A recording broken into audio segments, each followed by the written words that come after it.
So as soon as Donald Trump's presidency was announced and he took office, these two patients ended up in the psych ward because they disagreed with that. Yes, I kid you not, these were working, contributing members to society that went off the deep end and together as a couple ended up in the psych ward. Now, it's rare that a couple will come into the psych ward together because they believe that not only will that be a distraction, but people should be separated so that they can focus on their own treatments as individuals. And you know, when you got a couple that's together, especially if you're going through a mental crisis, that can be gas to a flame. And we are not about to co-sign any of your comminglings because that's happened as well. So here's the story about what happened when this couple that disagreed with Trump's presidency ended up coming into the psych ward for a suicide attempt. Yes, they made a pact to do it together, but obviously that really wasn't their motive or goal because they both came to the ward together. Welcome back to Jay's Psych Ward Stories. We are living in a psych ward.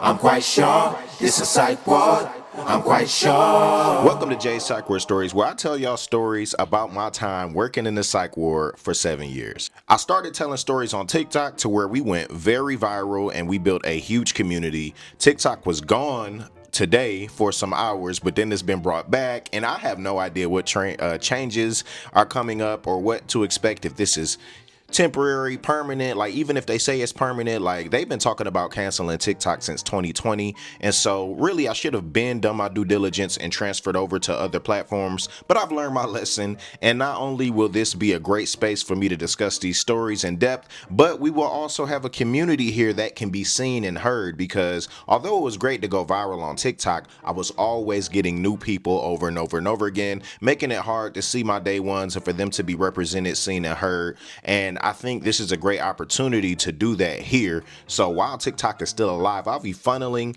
all the people over there here and bringing in new people that have never heard of me and these psych ward stories. And I'm excited about building a community. So if you're here from YouTube and you haven't heard of me from TikTok, I want you to let me know below. And if you're from TikTok coming to support me on YouTube, I greatly appreciate you. I see you now. And let me know also in the comment section below. Make sure you subscribe, make sure you like this video, and make sure you stay into the end, because man, does the story get juicy. Let's get back to the story. So like I said, this couple came in after Donald Trump won. This is back in 2016, right?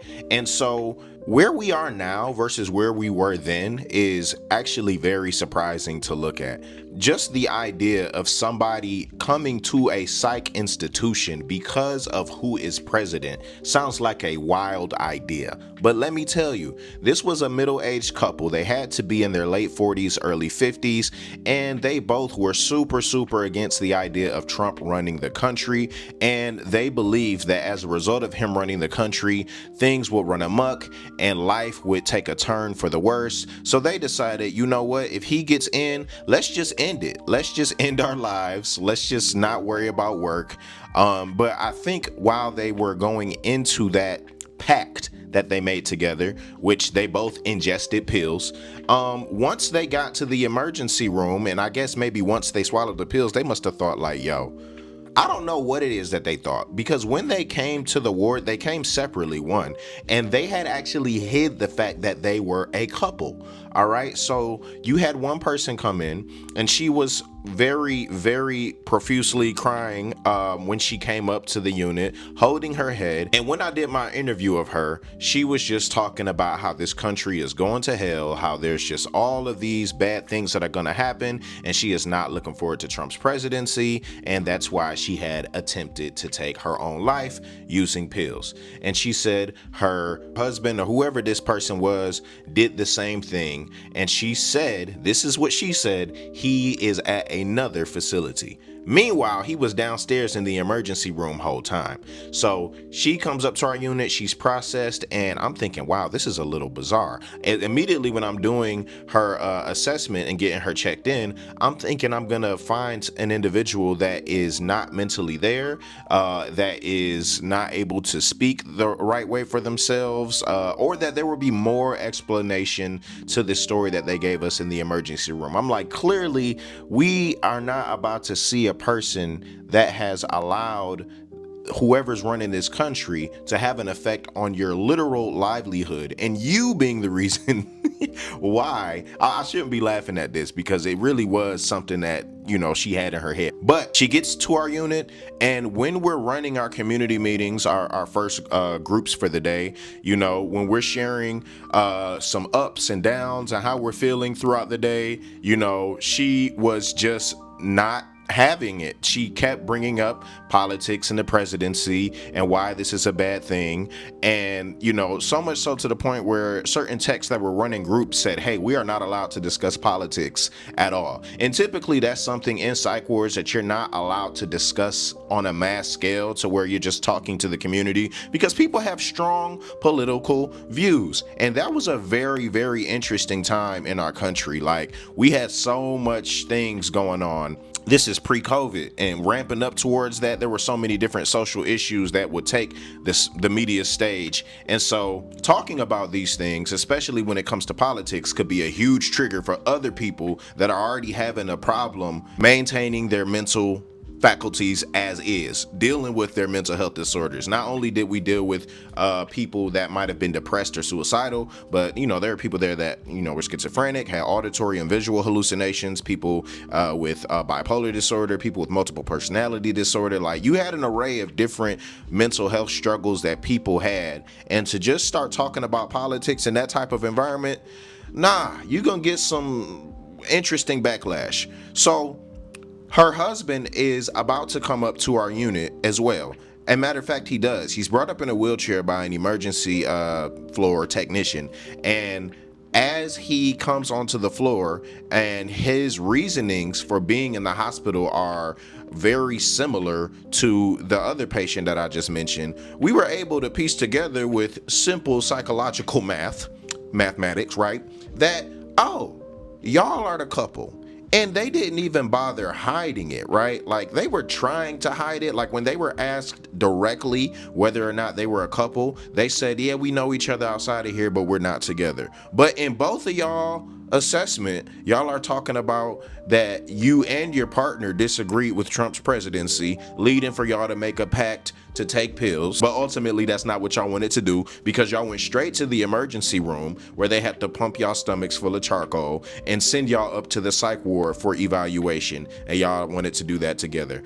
Truly, when they landed in the psych ward, they landed in the right place, because it's like, you might really need to be evaluated if you're letting the idea of somebody running this country run you down into the ground mentally. And granted, there are things that our media publishes that like, if you watch the news on a consistent basis, best believe you can find yourself a part of a mass psychosis, because the amount of trauma that is put on there to increase their ratings and keep you watching and dependent on the drip feed of content that they have is just astronomically wild, how they take advantage of the psyche of American people. And if you were to go back and look at some of these big news publications that were out at the time, as it relates to psych wards, the effect on the way people think and behave, I think it's notable to talk about how our media in America plays a big role on how people digest things and how they see the world.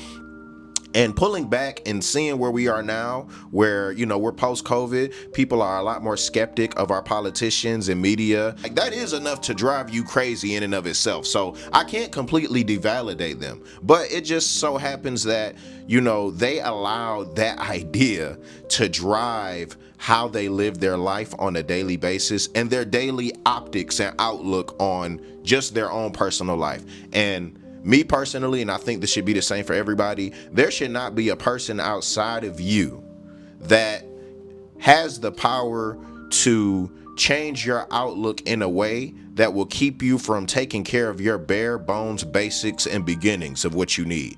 Touch grass, relock in, and realize that I've given too much power to these individuals. So yes, they disagree with his presidency that much. One thing that I say about working in a psych ward is, if you just sit and observe without having a mind of judgment, if you listen and don't judge, then you learn a lot about what you don't know. And that is just throwing yourself into other people's mindsets and realities. And I'm not even going to say medication is the answer. Like, the only thing that medication could do is probably just disrupt the continual watering of the ideologies that they had, which could be a good thing. But in a lot of ways, I'm against, medication and that being the crutch for how we heal ourselves and come to an understanding and self-awareness of, gaining control of our lives, etc. He also had to be told, not to bring certain topics up in group. But once they were like sitting next to each other, becoming close and holding hands in the hallway, the jig was up. They were done like hiding the fact that they were a couple. And as a result, and mind you, this didn't take no course of a day or 2 days. This was just like hours. Once he got up to the unit, I believe she got in, if my memory doesn't fail me, she came in on midnight shift, he came in on day shift, right? So within some hours, of them being asked, do y'all know each other, blah, blah, blah, are y'all together? And them denying it, saying they know each other from outside of there. Then it was like, okay, look at their chart, look at his chart, look at her chart, look at their story. They're together. The husband had to be sent to another facility because we are not about to play Maury up here. Like, if you're dealing with stuff, all it takes is for somebody to say something, for y'all to be arguing. Like, we don't have time for any of that type of stuff. So he was getting ready to be sent to another facility, and basically the woman wasn't really having it. She was trying to throw a tantrum. She tried to, cuss out the nurses, and then she tried to say, I demand to be discharged. And the psychiatrist was like, no, like, you said you wanted to end yourself because of this president, and we need to look into why, what's going on? Do you need to be medicated? Do you have any prior history of doing this? Like, and they have legitimate questionings and ways of how they can, justify whether or not a patient needs to be released. But at the same time, because for those of y'all that know me, I'm very skeptic about the processes of how people diagnose, and psychiatrists and the power they have, and just the weaponization of mental health disorders. Like, they can use those legitimate processes to get you a part of the trap for the rest of your life, but some people really do need that type of questioning. But it also had me thinking about how corrupt our politics must be, because even though they represented the extreme reaction of the implications of what their political beliefs were,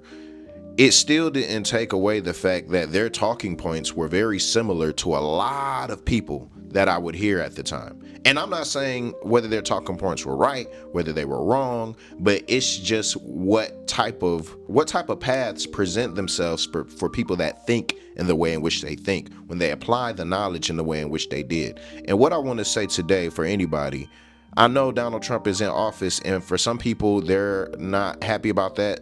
For a lot of people, they're extremely happy about that. Don't let another person determine your own mental health. Your mental health is up to you, and how you decide to take in information, any information, good news, bad news, or whatever. You have the power and the ability to do something about that with your own self, with your own mind, with your own body. Like, whatever you decide to dwell on is going to be what comes up in your life. If you tell yourself a presidency is the end of the world, then your mind and your body and your focus will definitely see things from that lens. An analogy hit me the other day when I was having one of my great conversations that I typically have with my wife, who happens to be my best friend as well. But I said this when we were talking. I was like, good things in life, good thoughts, good actions, manifesting good energy is similar to like when you buy a car and you start seeing that car everywhere. Now, before you bought that car, you didn't used to see that car that often. It's not that once you bought that car, more people bought it as well and they start driving it and you're just seeing it more. No, it's just brought to the forefront of your mind, and so you're noticing it more. And that is just a small example of the proof that whatever you dwell on and think about will show up more in your life and be available to you. It will find you. And they found themselves in a psych ward. They found themselves what if they didn't get to the emergency room in time? They took those pills, but then drove to the emergency. I don't even know how they got to the hospital when I think about it, and like what the implications were. Like, What if they would have slowed down, thought together, and put their heads together as a couple and said, what can we do? We don't like this outcome. What can we do in our lives to make sure that we maintain the type of control that we want, and whatever threats are looming, we don't see that as an impending doom? 9 times out of 10 is not.